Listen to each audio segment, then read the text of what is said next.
Hi, welcome to Crafty Little Things, and today I'm going to show you how to make these gorgeous little tea light holders. They hold 5 tea lights, and they're like cute little handbags. I made different sort of prototypes and samples for you to have a look at. They're really cute. You can dress them up. I'm just showing you the basic sort of design really, and you can dress them up however you like. You can make them Christmas papers or not. I particularly love this one. This is using a Halloween paper. Tie them with ribbons. This one's got a magnet closure.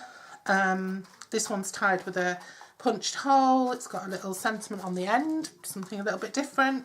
You can put bows around the straps. You can use ribbon or lace for the straps instead of paper, or you can use cardstock. This one again, this was my very first one. This one fastens with a magnet again. So yeah, so this is project 2 in a series of 7. Yesterday I did the desk calendar. And what I'm sort of aiming to show you with these projects is a basic idea that you can build on. But they're really cute, and they hold, like I said, they hold 5 tea lights, and you can theme your tea lights if you like. You can tart them up a bit. I'll do a little video on fancying up some candles at some point. But I think, I mean, just cutting out a little disc with a hole in the middle, wrapping a bit of DSP around the edge that can be taken off before the candle's used. Yeah, they're just simple, lovely little cute projects that you can dress up and which look really nice on a little craft stall. Okay, so I'm going to just move these out of the way and I'm going to show you how to make one. I'm going to make a Christmas themed one today. I'm going to make it in this lovely tartany colour. I think that's old olive, and we've got some cherry cobbler going on with some real red and black. So what you need is, I did say to myself I'm going to be all ready with my pieces all cut out and everything, but well, I'm not. So what you need is very little actually. You need a piece of 7 by 4. Let me just see if that's already 4. That's nearly 4. So you need a piece of 7 by 4, and you can do it with cardstock, but I just found that using that's not actually by 4, that I just found that using DSP, it was just a little bit easier to work with. You do need a piece that's 7 inches long by however wide you want your strap to be. So I'm going to do that at 7. I'm going to use that little strip there. What did I say? What was I saying? 7 by 4. And then you just need 4 1 3/4 inch circles. 1, 2, 3, 4. These use so little, such small amount of materials that you can use up lots of stash scraps and whatever to make these. Right, I'm just going to get my scoreboard out. That's all you need, apart from if you're going to make a belly band, you could use some an extra piece of cardstock for that, or if you're going to use a ribbon. Right, what I want to do is I want to take 2 of these pieces, and on the wrong side, the side I'm not going to use, I'm just going to score at 1 1/4. Doesn't matter where, just score at 1 1/4. Okay, right across, and then just put them to one side. Now on this piece, I'm going to score at 3 1/2 straight down the middle, and then at one end I'm going to score at 1/4 inch, and then I'm going to turn it and I'm going to score at half an inch, sorry, and 3/4 of an inch. And at the other end, I'm going to score at, obviously, at 3.5 and 3.25. Okay. And then the side where I haven't got my little 1/4 of an inch at the end, which is this side. I don't know if you can see. Oh, you can see it better here. So here I've got 1/4 of an inch. So this side where I haven't got that, I'm going to score at half an inch intervals down to the second, show you again, down to the second of those 2 score lines, okay? So I'm just going to score at half-inch intervals. So at half, 1, 1.5, 2, 2.5, 3, and then I've already got a line there at 3.5. And then I'm going to turn it over and do the same on the other side. So half, 1, 1.5, 2, 2.5, 3, and then I've already got them at 3.5. And that's all my scoring done for this. As I say, I'm just going to show you the basic, and then you can adapt it however you see fit. So now what I'm going to do is I'm going to cut away this piece here and these 2 pieces here. This piece and these 2. And this piece and these 2 on that side as well, okay?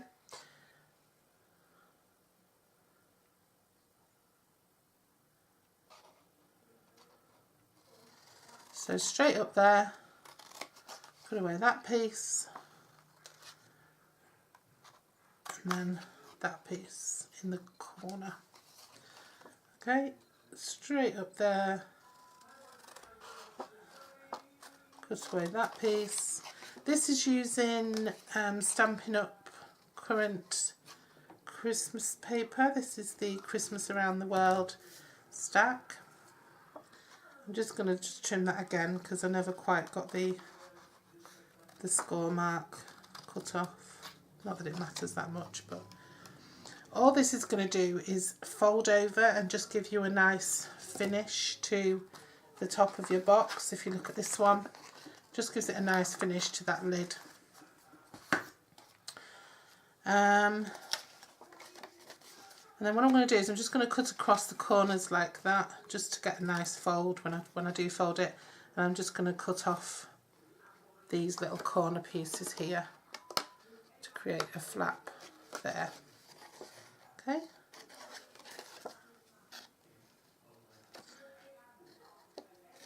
Just so that I've got that shape at the edges. Okay.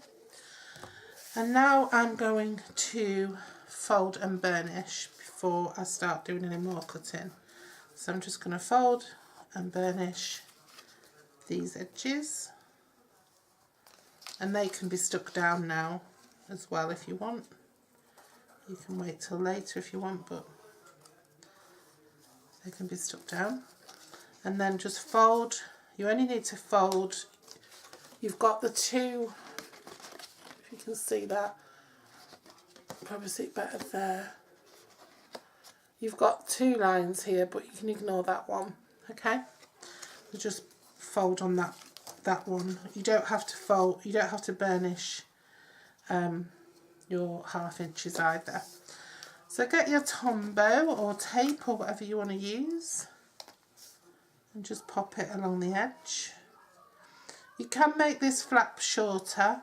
In my sort of prototype ones, it's much shorter. I think it's only 6 inches. I think it's about an inch. No, it's 6.5, and then I've just sort of trimmed the edges, and I didn't fold that one over. I just think it looks nicer folded over. It looks more tidy. That one's folded over, and you can see it just looks a bit tidier. So you can trim it if you want it to be shorter. If you're closing it with a magnet, probably could be shorter. I'm just a little bit against using magnets in projects just because of the risk. I know it's only a minor risk, but it's still a risk. and you can enclose them and stuff, which, I mean, in this case you can enclose them really well. You could even make that a little bit longer and put your magnet under there. You could put a whole piece over here and cover it up really well like that.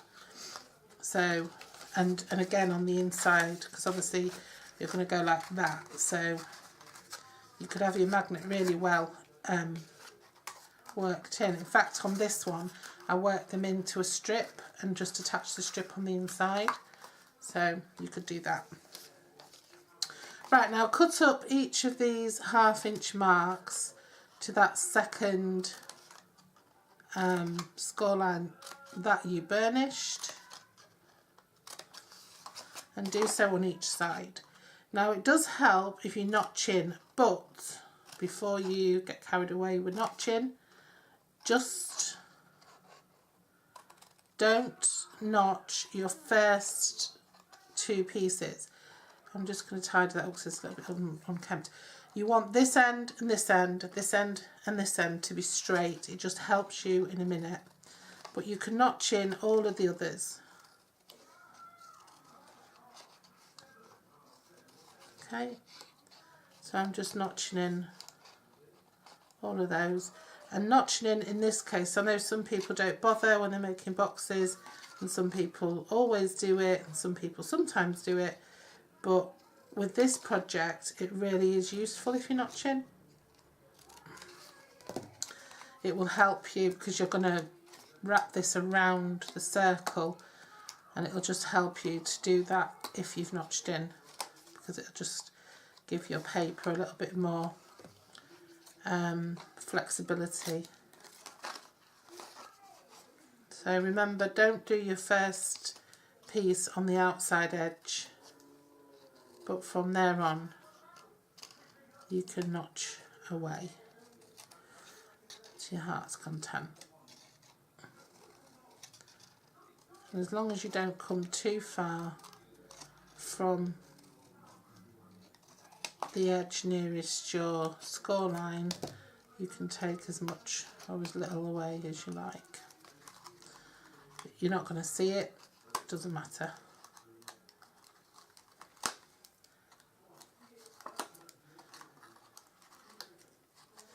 You do want it to be tidy though.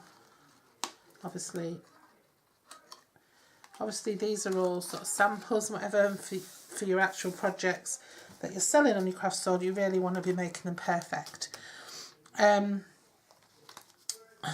You can have a little seconds box or a little prototypes box that maybe, I've done that in the past actually, where I've had a little box of things that aren't quite perfect and I've just given the money to charity. Right, so I've done it the wrong way round, haven't I? Because that was going to be the inside. Never mind. So the inside now is going to be this plaid. So we want it that way round, our first little circle. And if you take the score, you can see where the score line is. Now, if you take the score line and you line it up with that 3.5 inch score line there, and then you wrap that first flap across, so that first flap is flush with the score line, that will help you enormously. And this is why we didn't notch this in. So pop some glue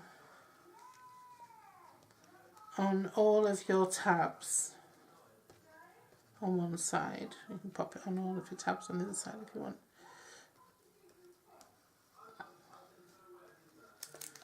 And then all you do is you line that up, fold that tab over so it's flush with that score line. Let that stick, so hold it 1, 2, 3, 4, 5, and then take your last score line, your last little flap that you also kept straight, and line that up with your score line as well.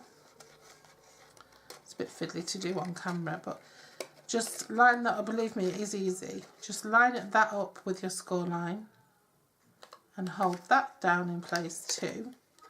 Get that nice and flush, get that circle nice and flush to the bottom and nice and flush to each side. and then all your little tabs just fold straight in. In fact, sometimes they just fold in by themselves. You don't even have to push them down. And then what you do is you just get one of your pieces without the score line, and you just pop some glue on and stick it on, and that's it. If you've got a pattern that you're trying to follow, then follow the pattern. I would advise just pressing it on rather than attacking it with a bone folder at this point. If you're going to put your handle on, I'm just going to pick some of this glue up off my desk, then you should really put your handle on between those two discs. So I'm just going to try and pull that back because I forgot to do it. And do get your handle in the centre, because if you don't, your bag will roll forward. So I'm just going to pop that in there. You want it to be well pressed, well pushed down really. So I'd push it down to that line again. I haven't done with this one because I made a mistake and forgot to put it on. Then get your second piece, make sure that your sides are the right way round. Line up, your second piece is easier because you've already got some shape going on. Line that up with your score line, hold it down for 5. Pull your front piece around, whoops, got stuck to my fingers. Pull your front piece around.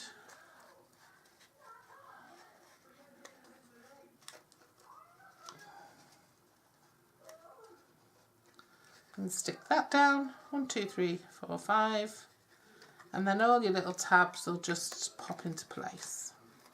So easy if you haven't got glue all over your hands. Okay, make sure that disc is pushed down to the bottom, and then just stick glue all over here. Now I had got some ribbon ready for this. Try and get it right to your edges because you want your edges to stick. So this is what I'd do with my handle. I'd pop it down. I'd still put some glue on it. You can never have too much glue when you want things to stick. As long as your lid goes through there, that's fine. Whoops. Yeah, I had got some old olive ribbon ready to go with this box. Now that's well and truly stuck down, it's not going to slide anywhere. I'm just going to give it a quick press with my bone folder. And like I say, press rather than rub, because otherwise your discs will slide apart and you'll lose your shape. And now your lid will go through there. You can take a big bone folder and give it a couple of sweeps to get some little bit of a bend going on, and then there you go. So like I say, you could add ribbon, you could add magnet, you could use a Velcro dot. I might use a Velcro dot for this one actually, just a minute. You won't be able to find them now because I've just had a clear out and